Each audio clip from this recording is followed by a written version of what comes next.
welcome to my manga haul for September 2021. And here's the manga for this month. Oh, and I also have some DVDs, almost forgot about that. Just remembered at the last minute there. Anyway, let's get on with this haul, shall we? Let's get on with this haul. And Breezy is joining us today. Hello there, Breezy. So we're going to start with the Blu-rays here. And the first one I have is Lord Elmer II's Case Files. This is Weaver Velvet from Fate Zero. He's joined. This is him after the event of Fate Zero, but before the event of Fate Stay Night, where he's solving mysteries for the Clock Tower, which is where he now works. I'm going to start watching this on Monday, so I'm really looking forward to it. Yeah, if you enjoyed Fate Zero, I would say maybe pick this up. I can't be 100% sure if I recommend it or not, as I haven't yet watched it, but I'm pretty sure it'll be good. Yes. Put that over there. And I also have Real Girl. Bye bye Breezy. Which is a this is the limited edition. This is both seasons. And this is a shoujo, and you managed?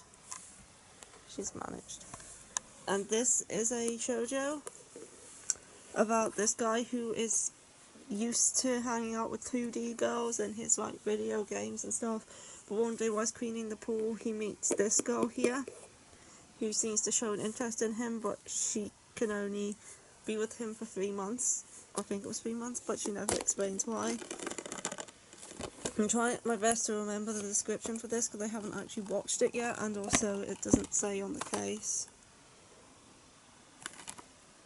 But yeah, it's a shoujo series about these two, and she doesn't say why she can only be with him for 3 months. Or is it 6 months or something like that? I'm not sure, but they can only be together for a limited amount of time. It also came with these art cards.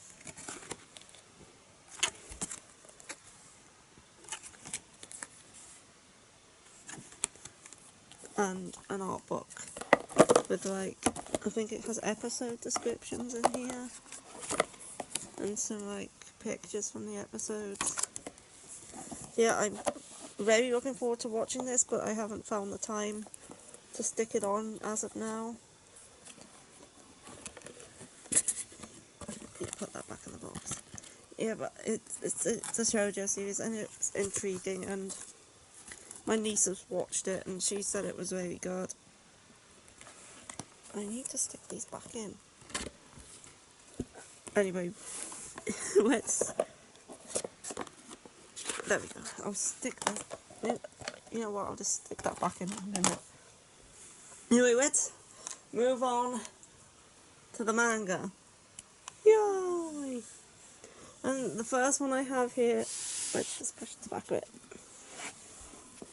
Here's The Betrayal Knows My Name, and there's actually a funny story behind this one. I was over at my sister's house yesterday because she's just bought a new bookshelf, and she has a bunch of manga that either me or my brother's given to her, or some she's bought herself. And this one, we found it whilst we were moving all the manga onto this bookcase, and I was like, oh, I've actually been wanting to buy this one. It's been on my wish list. And she said, oh, well, you're actually the one who gave this to me, like, 7+ years ago. And I don't ever remember buying this. But apparently, she said I'd found it in a charity shop, but I never actually read this. And so I ended up just handing it over to her with a bunch of other stuff because I never read it. So she gave it back to me so I can read it now. So yeah. This one's been around a bit. Actually has some nice colour pages on the front. This is a BL series. It's like a fantasy.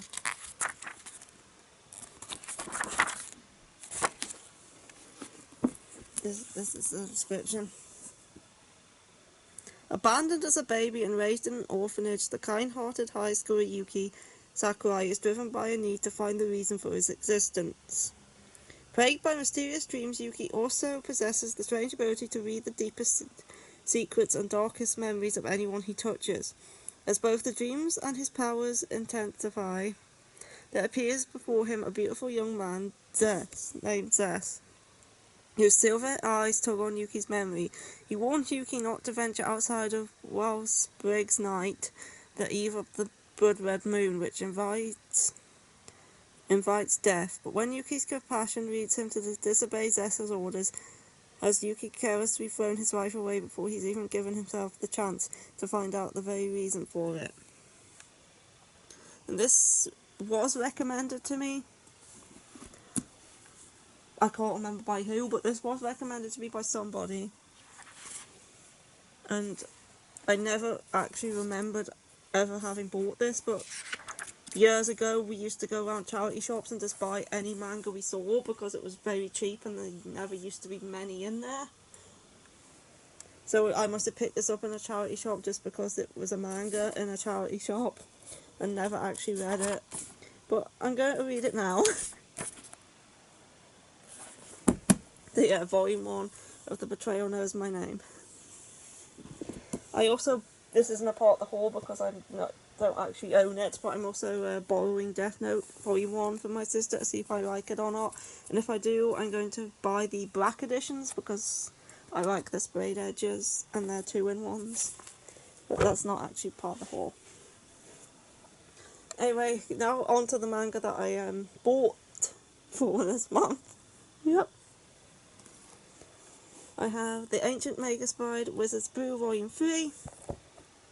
This is a spin-off to The Ancient Megaspide. It takes place in France and it's about this boy Al who has power over colours, like he can paint and each colour gives him new powers, and Grizel, who's like this inhuman dragon-ish creature who finds him in this, like, it's kind of like an orphanage type place, and she decides to take him as her groom and teach him how to use his powers. So basically like the Ancient Megaspide in reverse.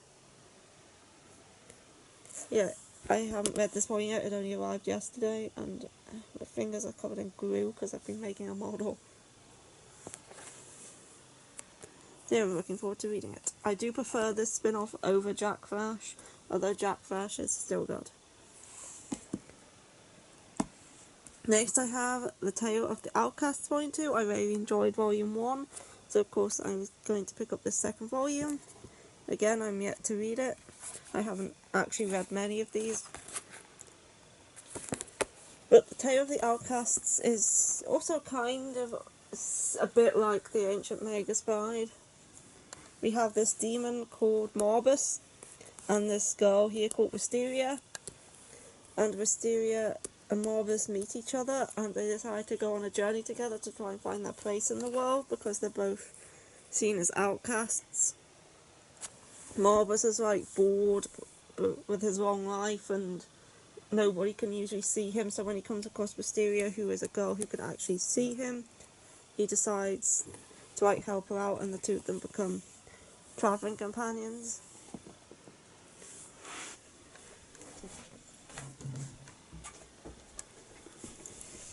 Next up, I have Shuri My Destiny. If you've seen my previous video about ranking Tokyo Pop BL one-shots, you would have already seen this there. This is just a sweet one-shot about this patissier who makes French sweets. And seeing this dude who makes Japanese sweets is kind of alive. Also, he keeps bringing sweets over him for him to try to prove that his sweets are actually better. But obviously, this guy's not actually seen him as a rival, but he eventually starts to fall for him. And it was a good one-shot. Next up, I have ID Invaded, Break Broken, Volume 2. This is a spin-off to the anime, which is fantastic. I love the anime. This is it's a side story where they're solving this case involving another killer, but he's inside of an id well, and they're like, on like a motorway, and everyone's brakes are not working, so everyone's can't stop, and they just have to keep driving on this motorway. Obviously, and he's trying to find the killer inside the Idwell whilst I forget her name. Just trying to find the killer on the outside, and that's how they kind of work together. And I don't really want to say too much about the series, because I think the less you know about the series when you actually watch the anime, the better. I do believe you can actually pick this up without having watched the anime, but you won't have as much context to the characters and the situations and stuff. But yeah, I love ID Invaded, and this spin-off so far has been really good too. I really enjoyed Volume 1, and I'm looking forward to Volume 2. Next up I have Mint Chocolate Volume 3, and this is a step-siblings romance, which I'm not bothered by. Some people might be, but they were liked each other before they became step-siblings, and they're also older. I'm not a fan of when step-siblings who have been together since they were little kids get together, but when they step-siblings become step-siblings as teenagers or older, then I'm fine with it. And these guys were teenagers, so it's fine. So we have this girl who finds out that her crush is actually going to be her stepbrother, and they end up moving in together. Yeah, and I really like it. This is Volume 3. Then we have Love and Kill Volume 3. I said in my last haul when I got Volume 2 that I wasn't keen on Volume 1, and if I didn't like Volume 2 I was going to drop the series, but I actually ended up really enjoying Volume 2. There was a cliffhanger at the end, and I was just like, I have to continue this now, so here's Volume 3. I picked it up. This is a Josei series about two hitmen, and he keeps getting in her way and interfering with her work and like killing her targets and stuff, and she's getting quite annoyed with him. And yeah, it got good. If you didn't enjoy Volume 1, I recommend giving Volume 2 a go, because it does get better, and I am now enjoying the series. Same with this next one. I have Sasaki and Mino Volume 3. Again, the first volume of this isn't the best. Like, it keeps jumping like around a bit, but after reading Volume 2, the series did improve, and now I'm going to be reading Volume 3. Because Volume 2 was actually a lot better than Volume 1, so again, if you weren't 100% sure with Volume 1, definitely give it a second volume, because I think it does get better. And Sasaki and Mino is like, it's kind of a 4-coma series, but also not at times. It's one of those kind of in-between series that's jump between 4-coma and non-4-coma. Anyway, it's just about Sasaki and Mino. Sasaki is into BL, and Mino kind of thinks he's cute and starts to get into BL as well because of him. And yeah, it's a nice BL. Next up, I have Peggy Samuel with his War, Volume 20. Hit the 20 volume mark for this one. I love Peggy Samuel. I've been reading since, I think there's 3 or 4 volumes out when I started to read the series, but I really enjoy it. It's a good comedy. The anime's really good too. I'm looking forward to season 3. And we have Kaguya and we have Shirogane, and them two competing against each other to get the other one to confess their feelings first. And some of the things they come up with, it's just great. It's a very great comedy romance series. Yes, it is. Next up, I have The King's Beast Volume 3. Really looking forward to reading this one. I love the first 2 volumes.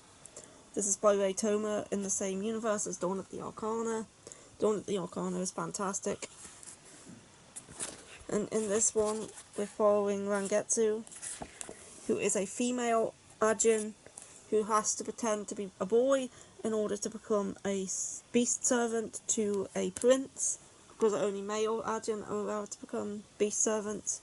All the female Ajins have to go into brothels. So she pretends to be a boy to go to be the beast servant of this prince, because her twin brother killed was killed while in his service, so she's trying to investigate the cause and whether he's behind it, and so far it's been really good. Next up, I have Snow White with the Red Hair, Volume 14, again another series I enjoy. This is the first volume, and with Shuri and Zen completely separated for those 2 years. Yeah, some people say it goes downhill at this point, but I'm still enjoying it. It's about Shirayuki, who is a herbalist, and she gets asked by the prince of her country to become his concubine, but she doesn't want to, so she cuts her hair and runs away, and the prince of the neighbouring kingdom invites her to become the court herbalist at his palace, and so she does. Next,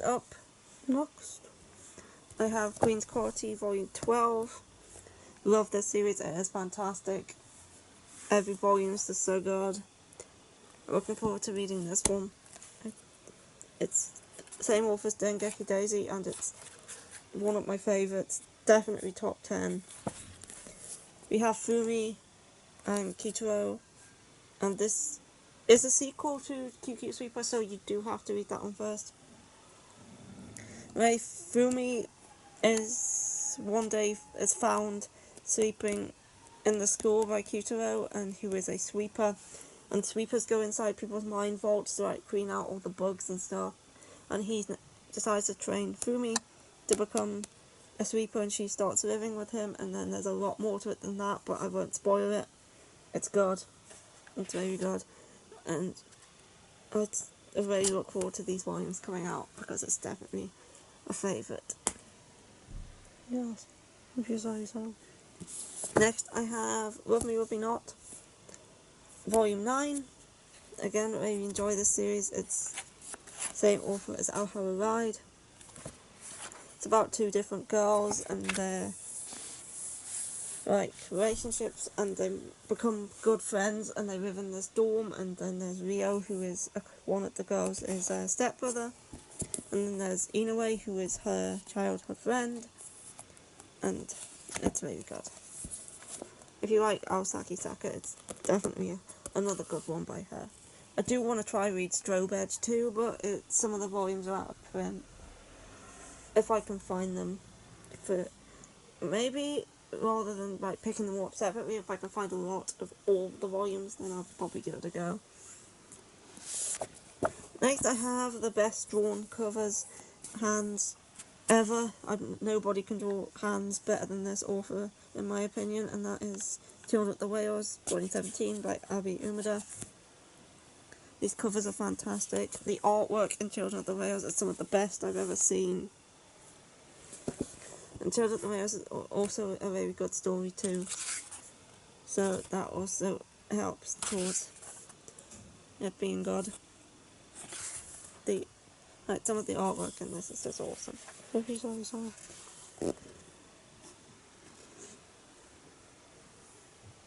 Anyway, Children of the Whales is about, there's this mud whale, and it's on the sea of sand, and there's people living on this mud whale, and some of them have powers and some of them don't, and they're known as either the marked or the unmarked, and the marked all die very young, and they don't know why, but then they come across this girl on this other island, and they bring her aboard, and she knows the secrets of the outside world and why the marked are so short-lived, and it starts to change the world, and it's very good.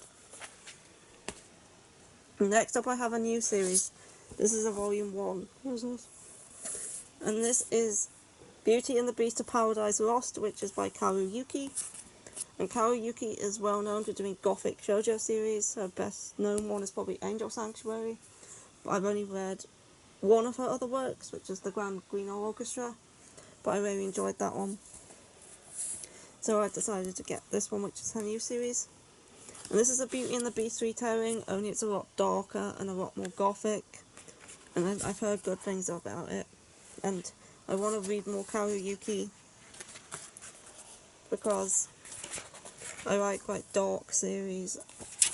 So I know that she's did the Kane Saga and Godchild, and Fairy Cube and Alice in Murderland. That's some series I want to try. I'm not particularly keen on reading Angel Sanctuary because of its length, but her shorter series I'll definitely give a go.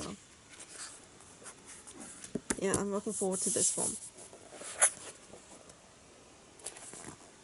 2 left. And next I have A Perfect World Volume 7. I think we're catching up to where the digital release ended. I think there's 9 volumes out digitally. So I think once we get to Volume 9, they'll release the rest, both physically and digitally at the same time, maybe. Because I know that I think there was like 12, 13 volumes in total. The Perfect World is really good. And we're now catching up to where the digital releases came. Yep. And the last one for this month is A Sign of Affection Volume 3. This is a fantastic series by Shu Morishita. It's about a deaf girl who is helped while on a train by him because a foreigner starts speaking to her and she obviously can't hear him and also can't understand him.